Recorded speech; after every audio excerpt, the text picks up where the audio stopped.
My mother was a very good amateur musician and an extremely creative person. And she had grown up with music in her family at a very high amateur level. So she sang with me and my twin brother and my sister and my younger brother. She played the piano with us. She was our first piano teacher. And then, you know, when we were on the way to our music lessons, because we lived in the country and we had to drive everywhere, we sang in the car constantly. And I'm sure it was much nicer for her than to have 3 kids sitting in the back of the car arguing with each other or something. So we just sang in harmony in the car. I remember saying to my mother that I was going to become a musician. I was 4 or 5 years old. And at that point, the only thing I knew, because I'd never been to professional concerts at that point, maybe I had, but I didn't really understand that you could be a professional. So at that point, I'm quite sure that I wanted to be a music teacher. And then so that first decision was made around age 4 or 5. When I was 15, I was sure that I was going to be a singer, but I didn't know what kind, if it would be classical or jazz or musicals. When I was 17, I knew it would be classical music. And when I was 18, I knew that it would be contemporary classical music as a big, big part of my life. I'm so happy to make music with them. They mean commitment, curiosity, discipline. They're open-hearted and warm. The very first time I worked with this orchestra, I thought, what a happy group of people. That was the first, happy was the word. And that was quite a few years ago. They're very generous.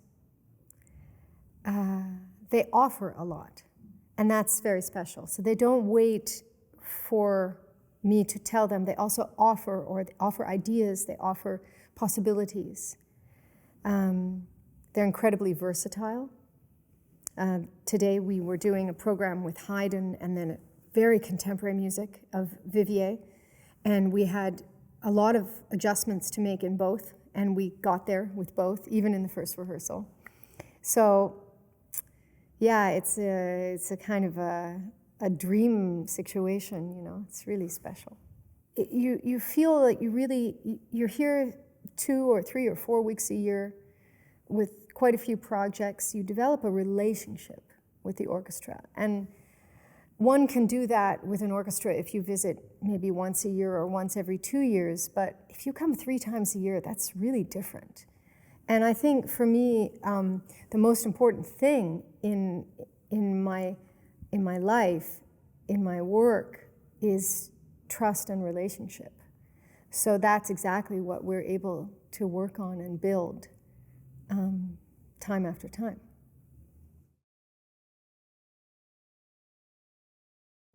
The singing did come first, and I think singing really was my mother tongue. You know, I could sing before I could speak words. My mother has tape recordings of us as little children singing songs that we couldn't actually say the words to, but we could remember the melody. So therefore it is my primal language. And I developed myself as a performer, first amateur and then professional, as a singing soloist. And it wasn't until about 11 years ago, 12 years ago, that I started to conduct. And now both are very precious to me in my life. And it's funny, when I cross borders and the border guards ask me what I am, sometimes I say singer, sometimes I say conductor, and sometimes I simply just say musician. The funny thing is, when I started conducting, I didn't think, oh, I'm going to become a conductor. I had one concert. That was it. And what led to that one concert was that a colleague of mine in France, he and a few other people, but he was the strongest voice, had been telling me for a couple of years, there's a conductor in you, there's something in you that I would really like to see developed on the podium and so on. And I knew what he was talking about. I could feel that. I realized that I had something that certainly deserved to be explored. And so the debut was arranged for 2011 at the Châtelet in Paris. So it was a big debut.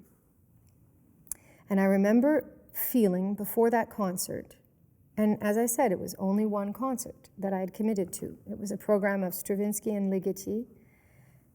But I remember having, sometimes in my life, I have this, like a very strong intuitive feeling like this is a turning point. This is a very important moment, and I feel it in my whole system, and I can remember that feeling now.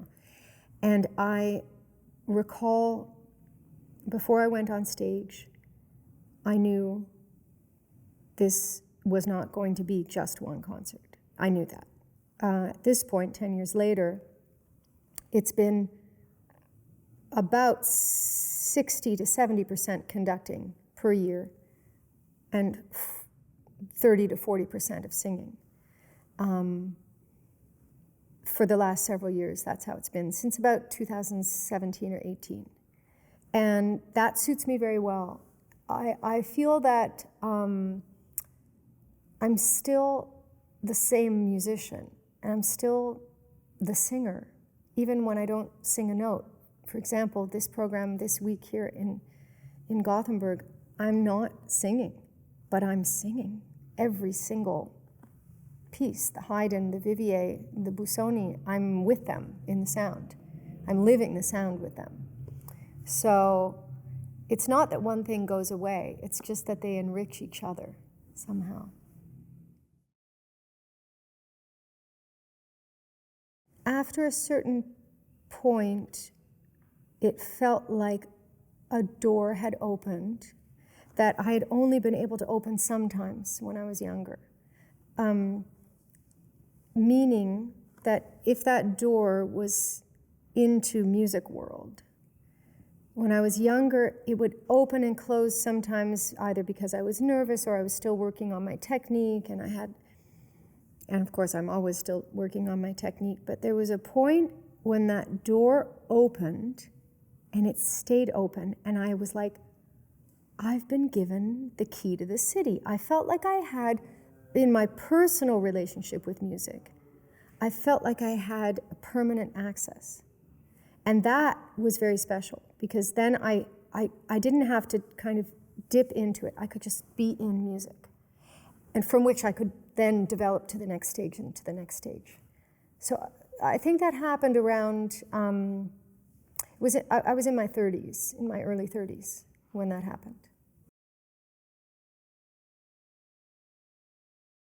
Sometimes I hear people speaking about themselves being a perfectionist, and somehow that stops them from being able to do certain things. I have a different view on that, and I actually was very happy because it was my singing teacher, who's an American named Neil Seamer, and he helped introduce the idea that as a singer, the voice is perfect every day. And I said, well, Neil, I mean, the humidity and my voice doesn't feel good because it's too dry. He said, it's perfect. I said, yeah, but I didn't get enough sleep. It's perfect. I said, yeah, but the high notes, it's perfect. So finally I realized what he meant was one must come from the idea that one truly is perfect, how they are each day. And if you surrender to that perfection and you work from that point, then we have a lot of possibility. Mistakes, I love mistakes, because mistakes are, it's not always the most fun thing to go through in a performance if something goes wrong. But I'm very fascinated by how one recovers from mistakes. I think I mean, we're human. That's what's so wonderful about live performance. And so I work a lot on discipline and mental discipline from a sports psychology point of view. And the mental discipline of if one is, kind of in the flow and a mistake happens, we can either literally drop and lose altitude, and then either we try to quickly come back to altitude, which is not good for the system, or we cruise back up at a safe but quick pace. And for me, if the little mistake happens, simply acknowledging it and moving forward is already a triumph. Because for many of us, of course, and we've seen this on many sports videos and so on, someone makes a mistake and they're so occupied with what just happened, and then they will immediately make another mistake. So to train the mind to stay in a certain zone and to stay in the flow, this is pretty amazing. I mean, it takes a lot of discipline. And I work really hard on that, because when you're working with a group of 100 people,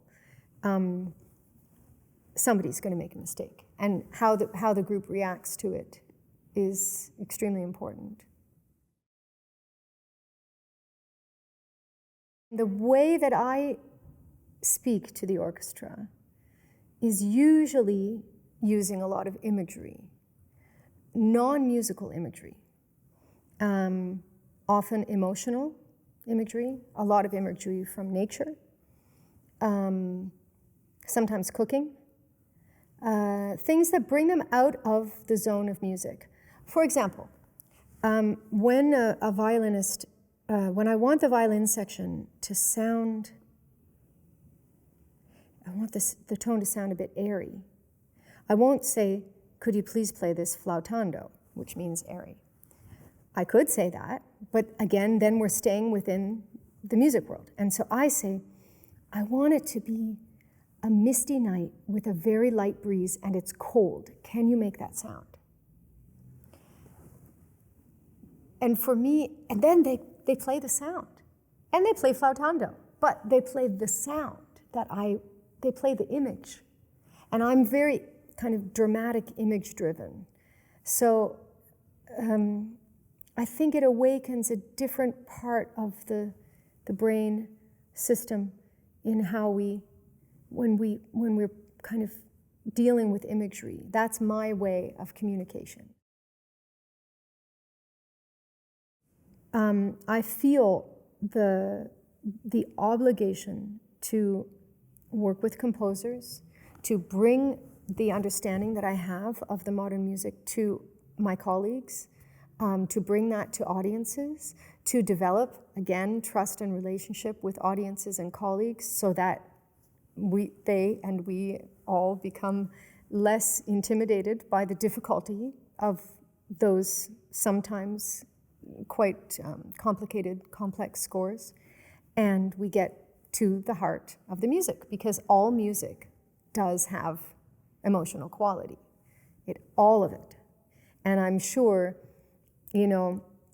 certain pieces, we know there were riots and, in Stravinsky and Berlioz, and, there were people that were offended, Schoenberg, of course, that this music went so far. And some of those pieces are now accepted as the canon. And so we never know what piece could become part of the canon, and we have to allow it the possibility to exist. When you agree to do a world premiere, you haven't seen the music. You don't agree to do a world premiere after it's written. You agree to do it before it's written. So you never know, what you're going to get. And once in a while, especially if you have expectations, then if it arrives, it either meets the expectations, or it goes beyond, or it goes below. And I think, that's part of the game. There are two things that I in particular want to work on. One is a particular study in how to work with soloists, like in concertos, because I feel that that's very special collaboration. And it's something that working with singers for me, it's like, this is super easy because I'm a singer. But to work with a non-vocal instrument is extremely challenging, or a non-wind instrument. So I have already approached a few friends of mine and a few colleagues of mine who I don't really know very well for training, like to literally, so that I can go to where they are, I can train and develop a work with them that I will give myself the space and time to do that so that I can really develop that possibility in myself. Because it's a different kind of leadership. And the other thing, I mean, I suppose I'm putting the award towards two things, which both have to do with leadership. The other is actually about leadership. And there's a kind of CEO in the States that I really want to work with. He's kind of one of like I don't want to say guru, but he's like one of those top management people. And I feel that he has a lot to teach me about management of teams, which is my job.